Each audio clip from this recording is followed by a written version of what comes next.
You had a good time, baby? Yeah, it was alright. Here you go, man. Can I sing you a song? You know, that's what made him fall for you in the first place. You can sing. See, I used to think this nigga was fine as fuck, but now I see his line and push back for his fuck.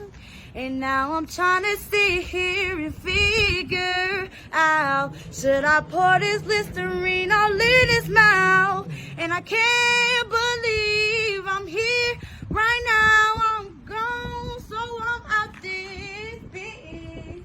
And I can't believe this nigga birthday, and I'm gone. I told you she didn't like you. Man, shut your ass up, man. I told you she didn't like. Hey, mother. Keiairra Travis, better known by her stage name Kari, had all the makings of a star. Smart, gorgeous, and wickedly creative, she was Milwaukee's quiet promise that something golden could still grow from the concrete. Comedy, music, writing, whatever lane she stepped in, she owned it. She wasn't just a local name. She was a movement in the making. But fate, or rather the kind of chaos that Milwaukee never runs short of, had other plans. Her rise ended the same night she was supposed to be celebrating her birthday with her twin, a night that should have been about life, not death. But in this world, even joy comes with a countdown. Welcome to the American Crime Femicide channel. Please like, share, subscribe, and hit the notification bell for future uploads. Born before her twin sister, Keiairra was the second youngest of 7 kids. That alone tells you she came into the world ready to compete, fighting for space, for attention, for identity in a household already overflowing with voices.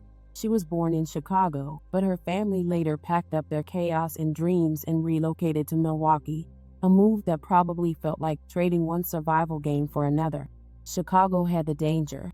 Milwaukee had the illusion of safety. Growing up, Travis was drawn to the kind of music that tells stories, heartbreak ballads, soulful confessions, women who turn pain into performance. Mary J. Blige and Keyshia Cole. Those weren't just her favorite singers, they were blueprints. You should have tried to get me back then. All that talking but no action. You said you really love me for my passion. Half fishing niggas look happy, yeah. You should have tried to get me back then. All that talking but no action, yeah. Said you really love me for my passion. Half fishing niggas look happy, yeah. In a neighborhood where most kids just wanted to be heard, she could actually sing. Not church solos sing. Not drunk Annie on karaoke night sing. Real, gut-pulling, goosebump-raising sing. The kind of voice that sounds like it's lived 3 lives before 20. Locals knew her name because talent like that doesn't stay hidden long, not even in a city that tends to bury its gifts early. She went from doing covers at community events to writing and producing her own songs. She wasn't just chasing fame. She was building legacy. Keiairra wanted to make it. Not halfway, not regional YouTube fame make it, but make it. National. Timeless. She wanted people to say, that's Keiairra from Milwaukee. Not, oh, she could have been something. And for a moment, it looked like she might just pull it off. As word spread, people began reaching out. Local artists, online comedians, community platforms like the Piano Room, which showcased Milwaukee talent in a setup reminiscent of Showtime at the Apollo. When she performed Kalani's Folded, the crowd wasn't ready. Her voice slid across the mic like velvet and Pain had a baby. It wasn't just singing, it was storytelling. And when the cameras rolled for her interview afterward, she was every bit the star she was becoming, poised, humble, grateful, and grounded in her faith. Ever since I was a kid, I've been into music, she said, remembering the day her grandmother caught her singing in her room. She busted in with a smile, and from then on I knew I was going to be a singer. Keiairra credited her and other R&B icons for shaping her sound, but her voice, raspy, raw, and melodic, had that Midwest ache to it. When asked about her style, she said she was versatile, R&B with a touch of hip-hop, emotion with edge. She didn't just want to make songs. She wanted to inspire, especially her nieces and nephews, who already looked up to her. I want to be the start of something great, she said, and allow God to use me to open doors. And she did open doors, not just for herself, but for others watching her carve a lane in a city where dreams usually flatline before they even leave the parking lot. She had become a little piece of hope that maybe, just maybe, somebody from Milwaukee could make it. But even dreamers need day jobs. To keep her life stable while she chased music, Keiairra started her own small business, a professional teeth whitening company. It was catchy, clean, and doing well. Friends and family supported her. Clients praised her professionalism. The business didn't just fund her art. It made her the kind of independent woman Milwaukee men like to underestimate and then resent. Her TikTok was her digital diary, funny, flirty, relatable, sometimes vulnerable. She joked about dating men who weren't on her level, finding humor in her history of picking ambitious projects instead of partners. Her comedic timing was effortless, the kind that makes people scroll through your page just to feel seen. You could tell she wasn't bitter. She was observant. Life was material. Bring out our next real one. Can our next real one come on down? Is this close? Fantastic. I think that's good. Oh, good. Whoa! Oh. And Oh. whoa! Oh.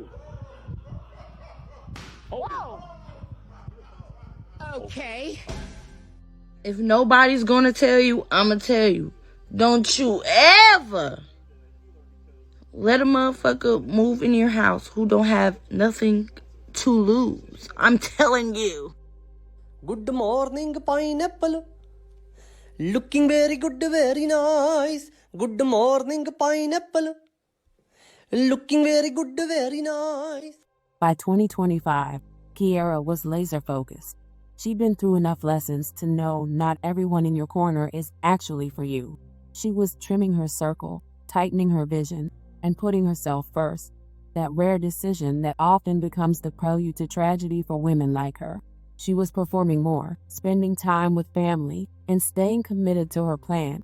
Grow the business, grow the music, grow the brand. Then came October, the month that was supposed to be about joy. Keiairra and her twin, Keiairra, shared a birthday, October 13th.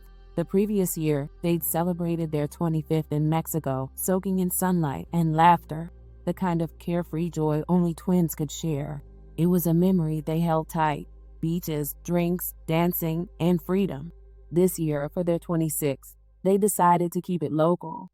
Stay in Milwaukee, hit the city, and celebrate at the new spot everyone was talking about, Prime Social, the freshly opened club near 76th and Good Hope Road.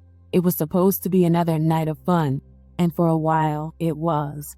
The twins showed up looking stunning, radiant, confident, alive. The drinks flowed, the laughter echoed, the music thumped. They danced, sang, posed for pictures, and soaked in a kind of birthday energy that makes you feel untouchable. But Milwaukee has a way of reminding its people that joy is temporary. As the night ended, Keiairra said her goodbyes, hugged her friends, and headed to her car. That walk, short, routine, harmless, turned out to be the most dangerous thing she'd ever do. At around 1 a.m., a speeding vehicle tore down 76th Street. Witnesses say she was crossing the road when the car hit her. No screeching brakes, no slowing down, just impact. The kind of sound that makes strangers freeze and hearts drop. The driver didn't stop, didn't check, didn't care. He kept going. When police arrived, Keiairra was gone, 2 days shy of her 26th birthday. Family confirms that the victim involved in a fatal hit and run here near 76th and Good Hope as 25-year-old Keiairra Travis, and her family is now urging the driver responsible to come forward. It happened around 12:30 Saturday morning at the intersection of 76th and Good Hope on Milwaukee's far northwest side.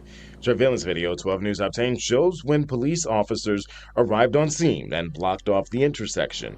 Police say a pedestrian, identified by family as Keiairra Travis, was trying to cross 76th Street when an unknown vehicle speeding southbound hit and killed her.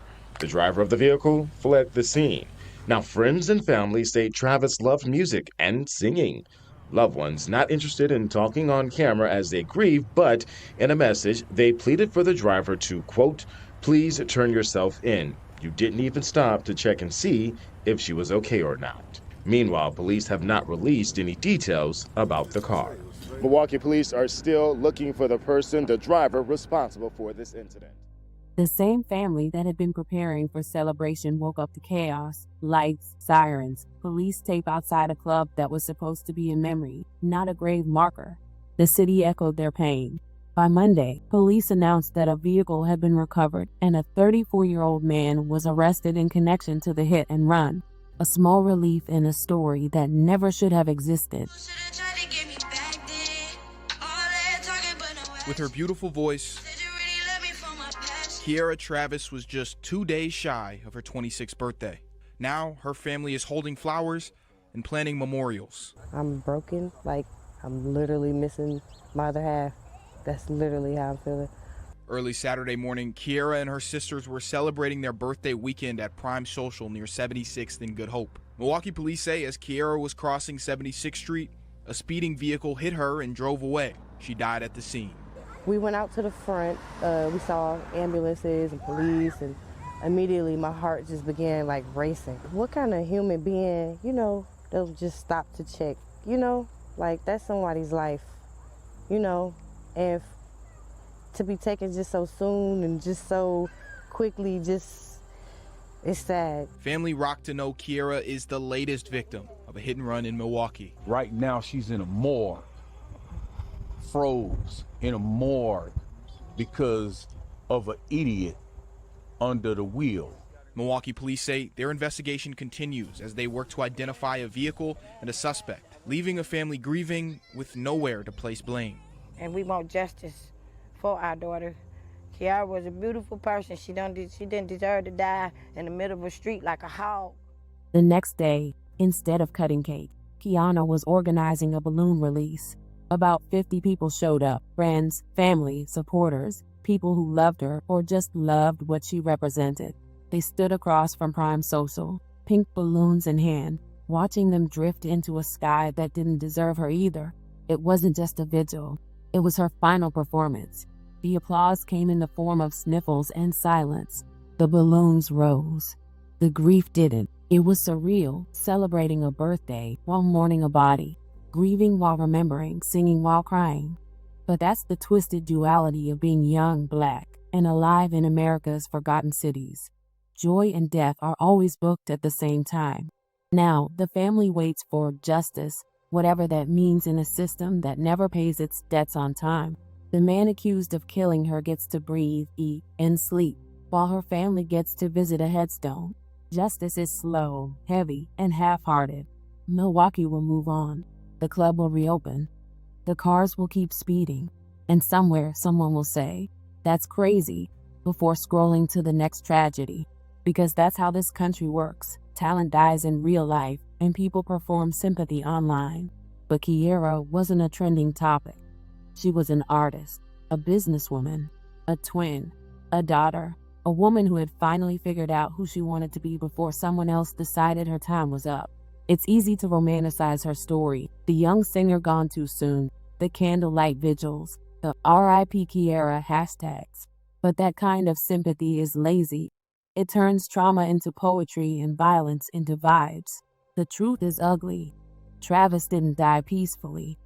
She died violently, suddenly, unfairly, because someone couldn't be bothered to stop. Her voice, her laughter, her grind gone. Just like that. And for what? A drunk driver? A distracted texter? A reckless idiot who thought their timeline was more important than her life. This wasn't an accident. It was negligence dressed as fate. What makes it worse is that Keiairra was the kind of woman this world should have protected. Talented, independent, focused, full of faith. She wasn't out causing chaos. She was out celebrating life. But in a city where crime and carelessness run side by side, even the innocent have expiration dates. Now her twin lives with half her heartbeat missing. Her parents live with a silence no song can fix. And Milwaukee will pretend to care until the next name hits the news. That's the dark joke of it all. How easily black women's deaths get folded into the background noise of tragic headlines. How we turn real pain into brief outrage. How everyone calls for justice until it's inconvenient to keep saying her name. But her name should be said. Because Keiairra wasn't disposable. She was the soundtrack of her own survival story, and the city failed to let it play to the end. Her life was melody. Her death was silence. and both deserve to be heard. So here's the real tragedy. She spent years perfecting her craft, sharpening her voice, and building her future, only for her story to end not on a stage, not behind a mic, but on asphalt, a hit and run. No encore, no goodbye. Her voice lives on in the recordings, her laughter in TikTok clips, her energy in the stories people tell about her, but it's not enough. It will never be enough, and though her body may be gone, her echo remains, haunting Milwaukee's streets with the sound of everything she still had left to sing. Rest in power, Keiairra Travis. Forever 25. Forever loved. Forever missed.